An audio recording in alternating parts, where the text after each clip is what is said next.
Hello friends, আমি অর্পণ। তো আজ একটি বিগেস্ট এক্সক্লুসিভ আপডেট তোমাদেরকে দেবো। সেটা হচ্ছে আজকে মর্নিংয়েই আপডেটটা আমি পেয়েছিলাম, বাট দিতে একটু রাত হয়ে যাচ্ছে। তার কারণ হচ্ছে আমি বাড়িতে ছিলাম না, জাস্ট একটু আগে বাড়িতে ফিরলাম। সেটা হচ্ছে দেব দা নয়, সুপারস্টার দেব দা নয়, অতনু রায়চৌধুরীর প্রোডাকশানে ছবি করতে চলেছেন এবারে প্রসেনজিৎ চট্টোপাধ্যায়। ইয়েস বন্ধুরা, প্রাক্তনের কথা সবার নিশ্চয়ই মনে আছে। অতনু রায়চৌধুরী প্রডিউস করেছিল উইন্ডোজের সাথে, আমরা সবাই জানি যে যৌথ প্রযোজনায়।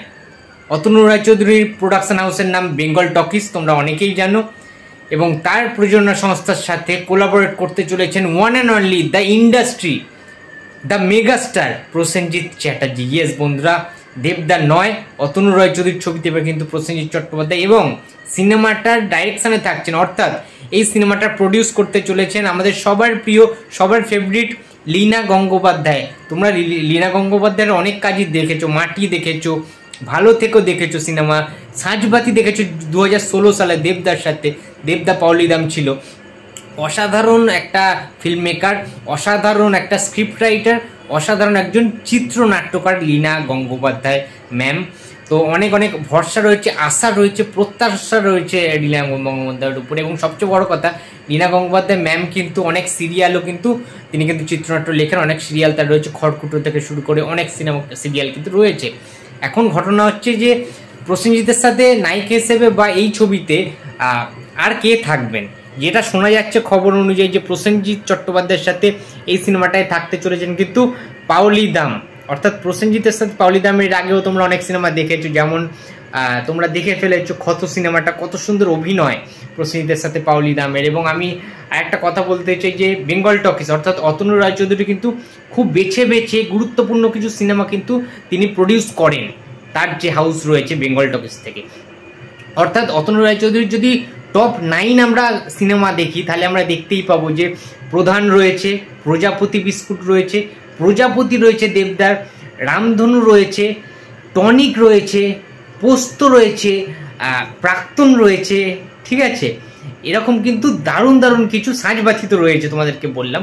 তো এইরকম দারুণ দারুণ কিছু, অসাধারণ কিছু কাজ কিন্তু অতনু রায়চৌধুরী কিন্তু করেছেন। তার মধ্যে 2014-তে প্রাক্তন তো ওয়ার্ল্ড রেকর্ড করে দিয়েছে, তোমরা সবাই জানো। এবং প্রধান কতটা হিট হয়েছে, tonic super টুপার all time blockbuster hit করেছে। তো ভালো ভালো কিছু কিন্তু ছবি অতনু রায়চৌধুরী কিন্তু আনার চেষ্টা করেন, দর্শকদেরকে আনন্দ দেওয়ার চেষ্টা, এবং কোন ছবিটা দর্শকদের মনে চিরকাল থেকে যাবে, গেঁথে যাবে, সেই প্রত্যাশা, সেই যে প্রচেষ্টাটা একটা ভালো প্রডিউসারেরও কিন্তু থাকাটা জরুরি। তো দেবদা সবাই ভেবেছিল যে অতনু রায়চৌধুরীর সাথে দেবদা হয়তো আসবেন নতুন কোনো সিনেমায়, বাট না, অতনু রায়চৌধুরী, অভিজিৎ সেন, দেব হয়তো একসাথে তারা পরের বছর আসতে পারে। বাট এই ছবিটা কিন্তু, যেটার কথা বলছি, প্রসেনজিৎ চট্টোপাধ্যায়ের একটা কামব্যাক হতে চলেছে। মানে এই যে পরিবেশটা একদম আমরা দেখতে পাচ্ছি এখন আরজি করের ঘটনা নিয়ে, এই এত কিছুর মধ্যেও একটা যে সুসংবাদ, একটা হ্যাপি নিউজ, একটা গ্রেট নিউজ, ঠিক আছে, একটা মন খুশি করার একটা যে আপডেট। দেখো, যারা আমরা সিনেমা লাভার, সিনেমা প্রেমী, তারা কিন্তু ওয়েট করে থাকি যে ভালো সিনেমা কবে আসবে। এই যে পুজোতে আরজি করের ঘটনাটার জন্য যে পুজোতে বুম্বাদার ছবিটা আসছে না, SBF বুম্বাদা অনির্বাণের যে ছবিটা রাহুল মুখার্জি পরিচালনা, সেটাই কিন্তু আমরা সত্যিই কষ্ট পেয়েছি, দুঃখিত যে আজকে সৃজিত মুখার্জি দেবদার টেক্কা আসছে, উইন্ডোজ প্রোডাকশনের আবির চ্যাটার্জির ছবি আসছে বহুরূপী, সেখানে আমাদের মিঠুন চক্রবর্তীরও ছবি আসছে, ঠিক আছে, সোম চক্রবর্তী এবং দেবশ্রী রায় শাস্ত্রী, সেখানে প্রসেনজিৎ চট্টোপাধ্যায়ের ছবি পুজোতে আসছে না। আমরা মিস করবো বুম্বাদাকে, অবভিয়াসলি, অবশ্যই মিস করবো, আমি তো মিস করবোই। বুম্বাদার যারা ডাইয়ার্ড ফ্যান্স রয়েছে তারাও মিস করবে, আই থিঙ্ক, যে পুজোতে বুম্বাদা ছাড়া পুজোটা আমরা কাটাতে হবে। পুজোটা আমাদের, পুজোতে বুম্বাদার কোনো সিনেমাই দেখতে পাবো না আমরা। ফুল হতাশ তো বটেই, অত্যন্ত দুঃখিত, খুব কষ্ট হচ্ছে এটা ভেবে যে, ঠিক আছে, আমরা জাস্টিস চাইছি মনে প্রাণে, ঠিক আছে, তার সত্ত্বেও একটু তো রিল্যাক্সেশনের দরকার হয়, একটু তো আমাদের, আমার কিছু বলার নেই সত্যি কথা। বাট হ্যাঁ, অতনু রায়চৌধুরীর প্রযোজনা সংস্থায় লীনা গঙ্গোপাধ্যায়ের ডাইরেকশানে প্রসেনজিৎ চট্টোপাধ্যায়ের সাথে পাওলি দাম ফিরছেন বড় পর্দায়, ক্ষতর পরে আবারও ফিরছেন, জুলফিকারের পরে প্রসেনজিৎ চট্টোপাধ্যায় এবং আমাদের পাওলি দাম, জুলফিকারও কিন্তু আমরা দেখতে পেয়েছিলাম। তো তারপরে আবারও বড় পর্দায় কিন্তু ফিরতে চলেছেন। সিনেমাটার প্লট কী হবে, সিনেমাটার গল্প কি, সেটা এখনো ঠিক হয়নি, কাস্টিংটাও এখনো ফাইনাল হয়নি, ঠিক আছে। বাট হ্যাঁ, এইটুখানি প্রাথমিক পর্যায়ে রয়েছে এবং চিত্রনাট্যটা পুরোপুরিভাবে একটু কাটাছেড়া চলছে, এডিটিং চলছে, সেটার পরে ফাইনালাইজড হবে যে কে থাকছেন কে থাকছেন না।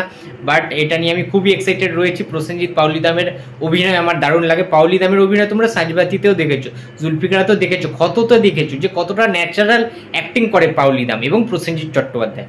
নিজের অ্যাক্টিং স্কিলটাকে যে এতটা ওপরে একটা নিয়ে গিয়েছে প্রসেনজিৎ চট্টোপাধ্যায়, গিয়েছেন মানে চূড়ায় পৌঁছে গেছে, শীর্ষে রয়েছেন, এখন অভিনয়ের শীর্ষে রয়েছেন প্রসেনজিৎ চট্টোপাধ্যায়।